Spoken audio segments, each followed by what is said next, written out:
Hello friends, आपका स्वागत है आपके अपने YouTube चैनल द लर्नोशाला 2.0 पर। दोस्तों, आज का जो वीडियो का टॉपिक है दोस्तों, वो टॉपिक है आयोग व परिषदें। ठीक है, यह पार्ट 2 का वीडियो है दोस्तों। पार्ट 1 का वीडियो इससे पहले आ चुका है, यह पार्ट 2 का वीडियो है। ओके दोस्तों, यदि आप लोगों को वीडियो का क्वालिटी और कंटेंट पसंद आए तो आप लोग वीडियो को लाइक एंड शेयर जरूर करें। साथ ही दोस्तों, यदि आप चैनल पे नए हो तो चैनल को सब्सक्राइब कर लें। ओके, और साथ में बेल आइकन को दबाना ना भूलें ताकि वीडियो का अगला नोटिफिकेशन आपको जल्द से जल्द मिल सके। दोस्तों, यह जो टॉपिक लिया गया है वो किससे लिया गया है? इंडियन पॉलिटी यानी भारतीय राज्य व्यवस्था से। ओके, और यह दोस्तों इंपॉर्टेंट टॉपिक भी है। तो आइए, यह पार्ट 2 का वीडियो में हम लोग क्वेश्चन की शुरुआत करेंगे। और पार्ट 1 का वीडियो में दोस्तों 74 क्वेश्चन तक हुआ था, अब इस पे 75 से स्टार्ट होगा। ओके, तो आइए पहला क्वेश्चन हम लोग देखते हैं दोस्तों। 75, संविधान के किस अनुच्छेद द्वारा अखिल भारतीय सेवाओं का प्रावधान किया गया है?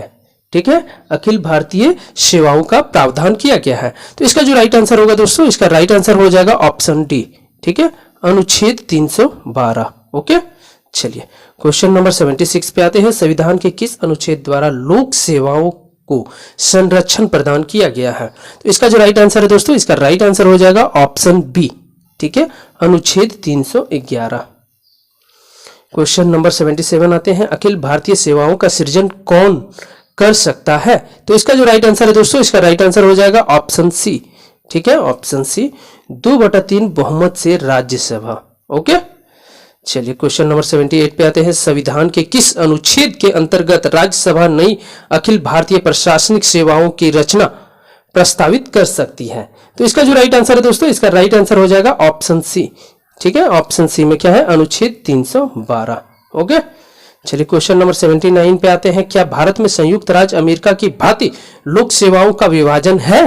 तो इसका जो राइट आंसर है दोस्तों, इसका राइट आंसर हो जाएगा ऑप्शन बी, नहीं। ओके, चलिए क्वेश्चन नंबर 80 पे आते हैं। भारत में किस प्रकार की प्रशासनिक सेवाएं हैं? तो इसका जो राइट आंसर है दोस्तों, इसका राइट आंसर हो जाएगा ऑप्शन डी, उपरोक्त सभी। क्या क्या है? अखिल भारतीय सेवा, केंद्रीय सेवा और प्रांतीय सेवा। ओके, क्वेश्चन नंबर 81 पे आते हैं। निम्नलिखित में से कौन अखिल भारतीय सेवा नहीं है? तो इसका जो राइट आंसर होगा दोस्तों, इसका राइट आंसर हो जाएगा ऑप्शन सी, भारतीय ऑडिट एवं अकाउंट सेवा। ये क्या है? ये अखिल भारतीय सेवा नहीं है। तो अखिल भारतीय सेवा क्या है दोस्तों? भारतीय प्रशासनिक सेवा, भारतीय पुलिस सेवा और भारतीय वन सेवा। ओके, चलिए क्वेश्चन नंबर 82 पे आते हैं। अखिल भारतीय सेवा में सम्मिलित नहीं है, एसएससी 2010 में पूछा जा चुका क्वेश्चन है। इसका जो राइट आंसर है दोस्तों, इसका राइट आंसर ऑप्शन सी हो जाएगा, भारतीय विदेश सेवा। ओके, चलिए क्वेश्चन नंबर 83 देखते हैं। अखिल भारतीय सेवा नहीं है, तो इसका जो राइट आंसर होगा दोस्तों, इसका राइट आंसर ऑप्शन डी हो जाएगा, भारतीय राजस्व सेवा। ये नहीं है। क्वेश्चन नंबर 84 पे आते हैं। 1961 तक किसी अतिरिक्त अखिल भारतीय सेवा की स्थापना नहीं की गई थी, तब से अब तक अखिल भारतीय सेवाओं की सूची में शामिल की गई नई सेवा निम्नलिखित में से कौन है? तो आइए इसका सबसे पहले आंसर हम लोग जानते हैं। इसका आंसर जो होगा दोस्तों, ऑप्शन डी होगा। ठीक है, ऑप्शन डी। ऑप्शन डी में क्या है? 1 2 3 4 5 6, यानी कि सारे ऑप्शन। तो आइए 1 2 3 4 5 को देख लेते हैं।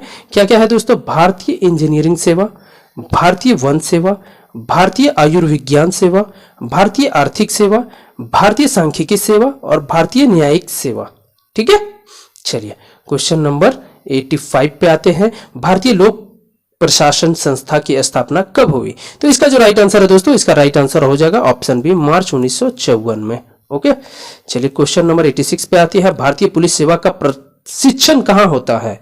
तो इसका जो राइट आंसर है दोस्तों, इसका राइट आंसर हो जाएगा ऑप्शन डी। ठीक है, हैदराबाद में। 87 पे आते हैं। अखिल भारतीय सेवाओं की नियुक्ति की जाती है, तो इसका जो राइट आंसर है दोस्तों, इसका राइट आंसर ऑप्शन बी हो जाएगा, राष्ट्रपति द्वारा। ओके, 88 पे आते हैं। सिविल सेवाओं का भारतीकरण किया गया, तो इसका जो राइट आंसर है दोस्तों, इसका राइट आंसर हो जाएगा ऑप्शन बी, लॉर्ड लिटन द्वारा। ठीक है, लॉर्ड लिटन द्वारा। क्वेश्चन नंबर 89 पे आते हैं। अखिल भारतीय सेवा का गठन कर सकता है, तो इसका जो राइट आंसर है दोस्तों, इसका राइट आंसर ऑप्शन सी हो जाएगा, संसद। ठीक है, चलिए क्वेश्चन नंबर 90 पे आते हैं। भारतीय प्रशासनिक सेवा यानी कि आईएएस तथा भारतीय पुलिस सेवा आईपीएस, इंडियन पुलिस सर्विस को समाप्त करने की सिफारिश किसने की थी? यूपीएससी 1987 में पूछा जा चुका क्वेश्चन है। आईएएस और आईपीएस दोनों को समाप्त करने का सिफारिश किया गया था दोस्तों। तो ये किसके द्वारा किया गया था? तो इसका जो राइट आंसर है दोस्तों, इसका राइट आंसर हो जाएगा ऑप्शन डी, राजमन्नार आयोग। ओके, चलिए नेक्स्ट क्वेश्चन देखते हैं। 91 पे संविधान का कौन सा अनुच्छेद संघ लोक सेवा आयोग से संबंधित है? संघ लोक सेवा आयोग का कहने का मतलब है दोस्तों यूपीएससी, ठीक है, यूनियन पब्लिक सर्विस कमीशन। इसका जो राइट आंसर होगा दोस्तों, इसका राइट आंसर हो जाएगा ऑप्शन बी, अनुच्छेद 315। ओके, यदि आप भी यूपीएससी का तैयारी कर रहे हो दोस्तों तो ये आंसर आप लोग जान लो, ठीक है। संविधान का कौन सा अनुच्छेद संघ लोक सेवा आयोग का संबंधित है? तो अनुच्छेद 315। ओके, चलिए क्वेश्चन नंबर 92 पे देखते हैं। संविधान के किस अनुच्छेद द्वारा संघ और राज्यों के लिए लोक सेवा आयोग का प्रावधान किया गया है? तो इसका जो राइट आंसर होगा दोस्तों, इसका राइट आंसर हो जाएगा ऑप्शन डी, ठीक है। ऑप्शन डी में क्या है? अनुच्छेद 315, ठीक है। क्वेश्चन नंबर 93 देखते हैं। निम्नलिखित में से वह देश कौन है जिसने सिविल सेवा की प्रतियोगी परीक्षा सबसे पहले शुरू की थी? ठीक है, तो इसका जो राइट आंसर होगा दोस्तों, इसका राइट आंसर हो जाएगा ऑप्शन सी, चीन। चीन जो है वो पहला देश है जिसने सिविल सेवा परीक्षा की प्रारंभ किया था। ओके, चलिए क्वेश्चन नंबर 94 देखते हैं दोस्तों। संघ लोक सेवा आयोग का प्रमुख कार्य है, यानी कि यूपीएससी का प्रमुख कार्य है। तो इसका जो राइट आंसर होगा दोस्तों, इसका राइट आंसर हो जाएगा ऑप्शन बी, ठीक है, भर्ती करना। क्वेश्चन नंबर 95 देखते हैं। संघ लोक सेवा आयोग अपना प्रतिवेदन किसको सौंपता है? तो इसका राइट आंसर हो जाएगा दोस्तों ऑप्शन ए, राष्ट्रपति को। ओके, क्वेश्चन नंबर 96 देखते हैं। संघ लोक सेवा आयोग में अध्यक्ष के अलावा कितने सदस्य होते हैं? तो इसका जो राइट आंसर है दोस्तों, इसका राइट आंसर हो जाएगा ऑप्शन बी, ठीक है, 9। क्वेश्चन नंबर 97 देखते हैं। संघ लोक सेवा आयोग के अध्यक्ष की नियुक्ति कौन करता है? बीपीएससी 2001 में पूछा जा चुका क्वेश्चन है। तो इसका जो राइट आंसर होगा दोस्तों, इसका राइट आंसर हो जाएगा ऑप्शन बी, राष्ट्रपति। ओके, चलिए क्वेश्चन नंबर 98 देखते हैं। संघ लोक सेवा आयोग का अध्यक्ष अपना त्यागपत्र किसे सौंपता है, किसको सौंपता है? तो इसका राइट आंसर हो जाएगा दोस्तों ऑप्शन ए, राष्ट्रपति जी को। ओके, चलिए क्वेश्चन नंबर 99 देखते हैं। संघ लोक सेवा आयोग के अध्यक्ष की पदावधि कितनी वर्ष होती है? ठीक है, यानी कि यूपीएससी का जो अध्यक्ष होते हैं उनकी जो पदावधि होती है वो कितने वर्षों की होती है? तो इसका जो राइट आंसर होगा दोस्तों, इसका राइट आंसर हो जाएगा ऑप्शन बी, ठीक है। ऑप्शन बी में क्या है, आइए देखते हैं। 6 वर्ष या 65 वर्ष की आयु जो पहले पूर्ण हो जाए। ओके, चलिए क्वेश्चन नंबर 100 पे आते हैं। क्वेश्चन नंबर 100, संघ लोक सेवा आयोग के अध्यक्ष को कितना रुपया प्रतिमाह वेतन मिलता है? तो इसका जो राइट आंसर है दोस्तों, इसका राइट आंसर हो जाएगा option B, 2,50,000। Okay, question number 101 पे आते हैं। संघ लोक सेवा आयोग के सदस्यों की संख्या को निर्धारित करने की शक्ति किसको प्राप्त है? तो इसका जो राइट आंसर है दोस्तों, इसका राइट आंसर ऑप्शन ए हो जाएगा, राष्ट्रपति। संघ लोक 102 पे आते हैं। संघ लोक सेवा आयोग के सदस्यों की नियुक्ति कौन करता है? तो इसका जो राइट आंसर है दोस्तों, इसका राइट आंसर ऑप्शन बी हो जाएगा, राष्ट्रपति। यानी कि यूपीएससी सीधा रिलेटेड है दोस्तों राष्ट्रपति से। ओके, कहने का अर्थ यही है। यूपीएससी लोक सेवा आयोग यानी कि संघ लोक सेवा आयोग के सदस्य अपना त्यागपत्र किसे सौंपता है? आरआरबी 2005 में पूछा जा चुका क्वेश्चन है। तो इसका जो राइट आंसर है दोस्तों, इसका राइट आंसर क्या हो जाएगा? ऑप्शन ए, राष्ट्रपति को। 104 पे आते हैं। संघ लोक सेवा आयोग के सदस्यों की पद अवधि कितनी वर्ष की होती है? तो इसका जो राइट आंसर होगा दोस्तों, इसका राइट आंसर हो जाएगा ऑप्शन बी। क्वेश्चन रिपीट हो रहा है दोस्तों, 6 वर्ष या 65 वर्ष की आयु जो पहले पूर्ण हो जाए। ओके, चलिए क्वेश्चन नंबर 105 पे आते हैं। भारत सरकार अधिनियम 1919 के अधीन लोक सेवा आयोग की स्थापना कब की गई थी? तो इसका जो राइट आंसर होगा दोस्तों, इसका राइट आंसर हो जाएगा ऑप्शन सी, 1926 ईस्वी में। ओके, चलिए क्वेश्चन नंबर 106 को देखते हैं। 2 या अधिक राज्यों के लिए एक संयुक्त राज्य लोक सेवा आयोग की स्थापना की जा सकती है। एमपीपीएससी 2020 में पूछा जा चुका क्वेश्चन है। इसका जो राइट आंसर है दोस्तों, इसका राइट आंसर ऑप्शन सी हो जाएगा, 1 और 2 दोनों। यानी कि यदि संबंधित राज्य इस संबंध में करार करते हैं, संसद विधि द्वारा संयुक्त राज्य लोक सेवा आयोग नियुक्त करता है। ठीक है, चलिए क्वेश्चन नंबर 107 को देखते हैं। 2 या 2 से अधिक राज्यों के लिए गठित संयुक्त राज्य लोक सेवा आयोग के अध्यक्ष तथा संयुक्त सदस्य की नियुक्ति कौन करता है? तो इसका जो राइट आंसर होगा दोस्तों, इसका राइट आंसर क्या हो जाएगा? ऑप्शन डी, राष्ट्रपति। क्वेश्चन नंबर 108 पे आते हैं। भारत में पहली बार लोक सेवा आयोग की स्थापना जिस अधिनियम से हुई वह कौन सा था? तो इसका यह क्वेश्चन यूपीपीसीएस 2008 में पूछा जा चुका क्वेश्चन है। तो इसका जो राइट आंसर है दोस्तों, इसका राइट आंसर ऑप्शन सी हो जाएगा, government of India act 1919, government of India act 1919। चलिए नेक्स्ट क्वेश्चन आते हैं, क्वेश्चन नंबर 109। भारत में संघ लोक सेवा आयोग के लिए निम्न में से कौन सही है? यूपीपीसीएस 2008 में पूछा जा चुका क्वेश्चन है और इसका जो राइट आंसर है दोस्तों, इसका राइट आंसर ऑप्शन बी हो जाएगा। इसका राज्य लोक सेवा आयोग से कोई लेना देना नहीं है। राज्य लोक सेवा आयोग कहने का मतलब है दोस्तों, ठीक है, जैसे कि हो गया जेपीएससी, ठीक है, झारखंड पब्लिक सर्विस कमीशन, जैसे हो गया BPSC, Bihar public service commission, ठीक है, जैसे कि हो गया आपका यूपीपीएससी, ठीक है, Uttar Pradesh public service commission. Okay, चलिए नेक्स्ट क्वेश्चन पे आते हैं दोस्तों, क्वेश्चन नंबर 110 पे। निम्नलिखित में से क्या भारत में सिविल सेवाओं की एक विशिष्टता है? यूपीपीसीएस 2008 में पूछा जा चुका क्वेश्चन है और इसका जो राइट आंसर है दोस्तों, इसका राइट आंसर हो जाएगा ऑप्शन बी, ठीक है, तटस्थता एवं निष्पक्षता। ओके, क्वेश्चन नंबर 111 पे आते हैं। निम्नलिखित में से किस संवैधानिक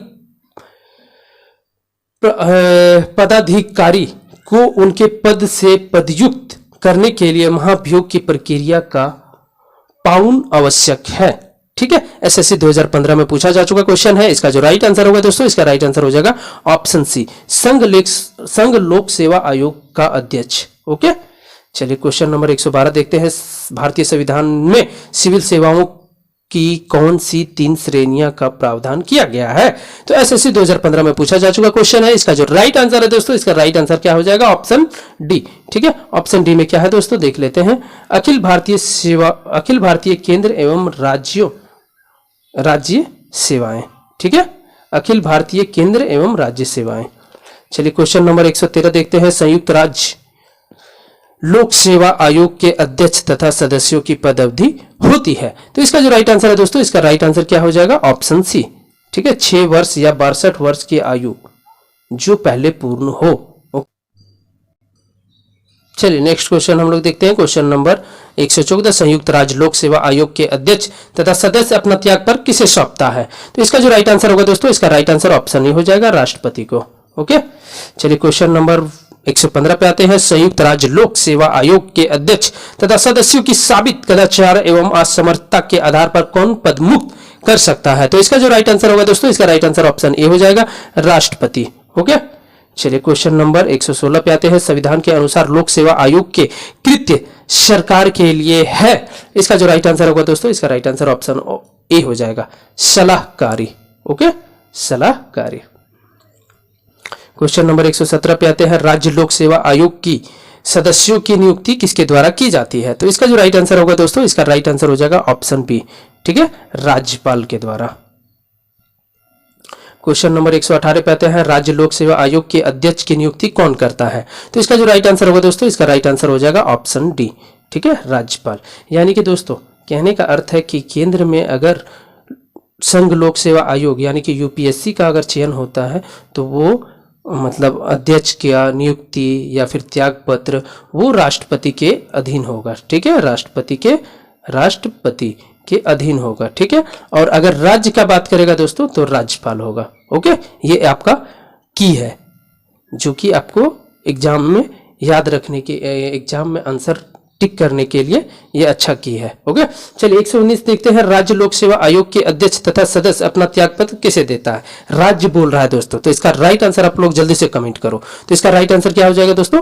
राज्यपाल, ऑप्शन बी, राज्यपाल। ओके, चलिए क्वेश्चन नंबर 120 पे आते हैं। राज्य लोक सेवा आयोग का सदस्य सेवानिवृत्ति के पश्चात जिस नियोजन के लिए पात्र है वह नियोजन है? तो इसका जो राइट आंसर है दोस्तों, इसका राइट आंसर हो जाएगा ऑप्शन ए, संघ लोक सेवा आयोग का सदस्य अथवा अध्यक्ष। ओके, चलिए क्वेश्चन नंबर 121 पे आते हैं। संविधान के किस संशोधन द्वारा राज्य लोक सेवा आयोग के अध्यक्ष तथा सदस्य की आयु सीमा 60 वर्ष से बढ़ाकर 62 वर्ष कर दी गई? तो इसका जो राइट आंसर है दोस्तों, इसका राइट आंसर हो जाएगा ऑप्शन बी, ठीक है, ऑप्शन बी क्या है? 41वें संशोधन द्वारा, ठीक है।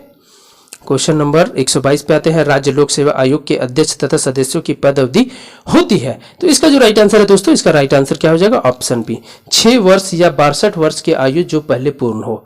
यह भी क्वेश्चन आपका रिपीट हो चुका है।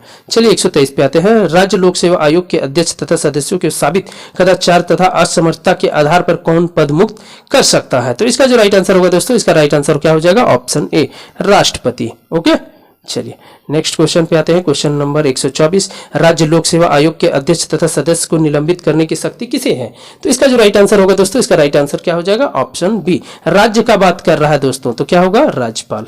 ओके, केंद्र का बात करेगा तो राष्ट्रपति महोदय।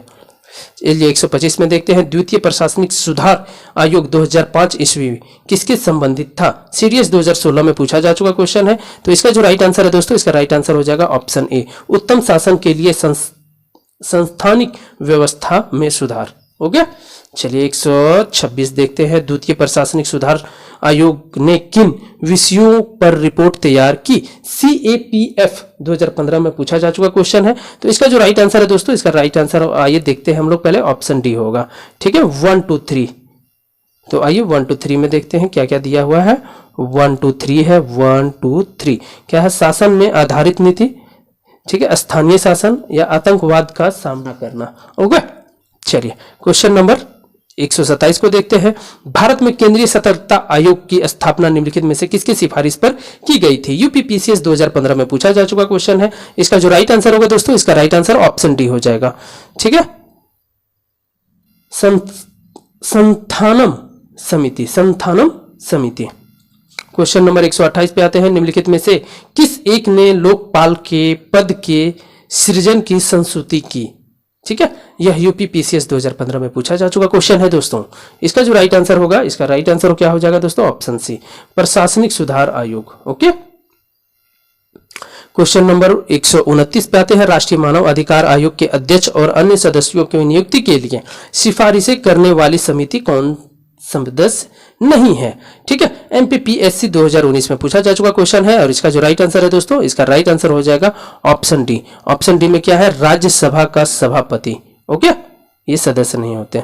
चलिए 130 पे आते हैं, राज्य वित्त आयोग है, सीडीएस 2020 में पूछा जा चुका क्वेश्चन है। इसका जो राइट आंसर है दोस्तों, इसका राइट आंसर ऑप्शन सी हो जाएगा, संवैधानिक संस्था। ओके, चलिए क्वेश्चन नंबर 31 पे देखते हैं, निम्नलिखित में से कौन से संवैधानिक निकाय है? यूपीपीसीएस 2016 में पूछा जा चुका क्वेश्चन है। तो आइए इसका आंसर पहले हम लोग जान लेते हैं। इसका जो आंसर है दोस्तों, इसका आंसर हो जाएगा ऑप्शन ए। ठीक है, केवल 1 नंबर पॉइंट सही है। ठीक है, तो 1 नंबर पॉइंट में क्या है दोस्तों, आइए हम लोग देख लेते हैं, राष्ट्रीय अनुसूचित जनजाति आयोग। ओके, चलिए क्वेश्चन नंबर 132 पे आते हैं, राष्ट्रीय विकास परिषद की स्थापना कब की गई? सीडीएस 2016 में पूछा जा चुका क्वेश्चन है। इसका जो राइट आंसर है दोस्तों, इसका राइट आंसर ऑप्शन सी हो जाएगा, 1952 ईस्वी में। ओके, चलिए क्वेश्चन नंबर 133 देखते हैं, राष्ट्रीय मानव अधिकार आयोग की स्थापना कब हुई थी? आरआरबी 2018 में पूछा जा चुका क्वेश्चन है। इसका जो राइट आंसर है दोस्तों, इसका राइट आंसर हो जाएगा ऑप्शन सी, 1993 ईस्वी में। ठीक है, 1993 ईस्वी में। चलिए नेक्स्ट क्वेश्चन पे हम लोग बढ़ते हैं। क्वेश्चन नंबर 134, राष्ट्रीय एकता परिषद का गठन कब किया गया? ठीक है, राष्ट्रीय एकता परिषद का गठन कब किया गया? बीपीएससी 2018 में, बिहार बीएड 2019 में पूछा जा चुका क्वेश्चन है। इसका जो राइट आंसर है दोस्तों, इसका राइट आंसर ऑप्शन सी हो जाएगा, 1961 ईस्वी में। ओके, चलिए 135 देखते हैं, सबसे प्राचीन काल से आरंभ करते हुए आयोगों के गठन का सही निम्नलिखित में से कौन सा अनुक्रम है? बीपीएससी 2018 में पूछा जा चुका क्वेश्चन है। इसका जो राइट आंसर होगा दोस्तों, इसका राइट आंसर हो जाएगा ऑप्शन बी। ठीक है, ऑप्शन बी में देखते हैं क्या है, निर्वाचन आयोग, योजना आयोग, वित्त आयोग और निवेश आयोग। ओके, चलिए नेक्स्ट क्वेश्चन पे आते हैं। क्वेश्चन नंबर 136, पूर्वोत्तर परिषद का पद अध्यक्ष इनमें से कौन है? ठीक है, एनडीए 2018 में पूछा जा चुका क्वेश्चन है। तो इसका जो राइट आंसर होगा दोस्तों, इसका राइट आंसर हो जाएगा ऑप्शन सी, केंद्रीय गृह मंत्री। ओके, चलिए क्वेश्चन नंबर 137 देखते हैं, भारत में पहला परिसीमन आयोग किस वर्ष गठित किया गया था? सीडीएस 2020 में पूछा गया क्वेश्चन है। इसका जो राइट आंसर है दोस्तों, इसका राइट आंसर ऑप्शन डी हो जाएगा, 1952 ईस्वी में। ओके, 1952 ईस्वी में। चलिए क्वेश्चन नंबर 138 देखते हैं, भारतीय संविधान का कौन सा अनुच्छेद केंद्रीय सतर्कता आयोग का वर्णन करता है? यूपीपीसीएस 2000 में पूछा जा चुका क्वेश्चन है। इसका जो राइट आंसर होगा दोस्तों, इसका राइट आंसर ऑप्शन डी हो जाएगा। ठीक है, इनमें से कोई नहीं। ओके, चलिए नेक्स्ट क्वेश्चन पढ़ते हैं। क्वेश्चन नंबर 139, केंद्रीय सूचना आयोग का गठन किस वर्ष किया गया? तो इसका जो राइट आंसर होगा दोस्तों, इसका राइट आंसर हो जाएगा ऑप्शन डी, वर्ष 2005 ईस्वी में। ओके, 140 पे आते हैं, केंद्रीय सतर्कता आयोग का गठन किस वर्ष किया गया? तो इसका जो राइट आंसर है दोस्तों, इसका राइट आंसर ऑप्शन ए हो जाएगा, 1964 ईस्वी में। ओके, चलिए क्वेश्चन नंबर 141 पे आते हैं, राष्ट्रीय महिला आयोग का गठन किस वर्ष किया गया? तो इसका जो राइट आंसर है दोस्तों, इसका राइट आंसर हो जाएगा ऑप्शन ए, 1992 ईस्वी में। ओके, चलिए क्वेश्चन नंबर 142 पे आते हैं, राष्ट्रीय महिला आयोग की प्रथम महिला अध्यक्ष कौन थी? तो इसका जो राइट आंसर है दोस्तों, इसका राइट आंसर हो जाएगा ऑप्शन बी। ठीक है, option B, Jayanti Patnaik. Okay, चलिए क्वेश्चन नंबर 173 देखते हैं, स्वतंत्र भारत के प्रथम विधि आयोग की स्थापना किस वर्ष हुई थी? तो इसका जो राइट आंसर है दोस्तों, इसका राइट आंसर ऑप्शन डी हो जाएगा, 1955 ईस्वी में। ओके, क्वेश्चन नंबर 144 पे आते हैं, निम्नलिखित में से कौन सा आयोग अनुच्छेद 338 ए से संबंधित है? एनडीए 2020 में पूछा जा चुका क्वेश्चन है। ठीक है, एनडीए 2020 में पूछा जा चुका है, अनुच्छेद 338 ए। ठीक है, तो इसका जो राइट आंसर होगा दोस्तों, इसका राइट आंसर हो जाएगा ऑप्शन बी, राष्ट्रीय अनुसूचित जनजाति आयोग। ओके, क्वेश्चन नंबर 145 पे आते हैं, राष्ट्रीय महिला आयोग के निम्नलिखित अध्यक्षों पर विचार कीजिए। यूपीआरओ या एआरओ 2020 में पूछा जा चुका क्वेश्चन है। ठीक है, तो आइए पहले इसका आंसर हम लोग देख लेते हैं दोस्तों। इसका आंसर क्या है? Option D. ठीक है, ऑप्शन डी। ऑप्शन डी में क्या है दोस्तों? 1432। ठीक है, 1432। तो पहले क्या हो जाएगा दोस्तों? 1 जयंती पटनायक, 2 पूर्णिमा अडवाणी, उसके बाद 3 में हो जाएगा गिरिजा व्यास और 4 में हो जाएगा ममता शर्मा। ओके दोस्तों,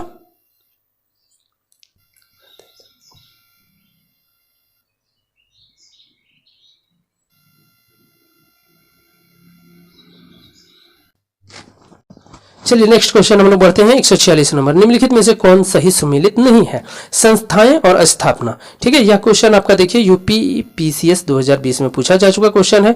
तो आइए इसका राइट आंसर हम लोग देख लेते हैं दोस्तों। इसका राइट आंसर जो होगा वो क्या होगा? इसका जो राइट आंसर होगा दोस्तों, इसका राइट आंसर हो जाएगा ऑप्शन बी। ठीक है, ऑप्शन बी क्या है? राष्ट्रीय विकास परिषद का 1954 में हुआ था। ये सही नहीं है। ठीक है, बाकी सब सही है दोस्तों। अंतरराज्यीय परिषद 1990 में, केंद्रीय सतर्कता आयोग 1964 में और राष्ट्रीय मानवाधिकार आयोग 1993 में।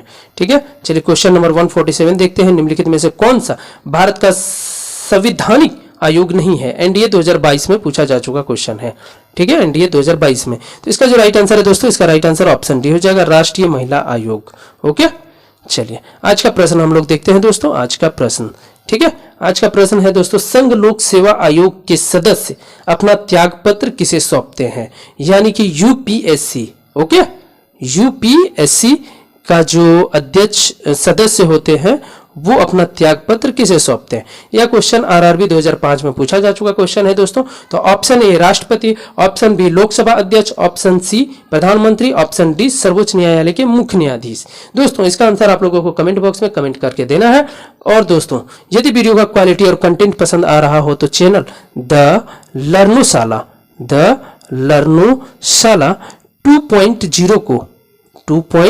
2.0 को लाइक शेयर एंड सब्सक्राइब जरूर कर लें। जय हिंद, जय भारत दोस्तों।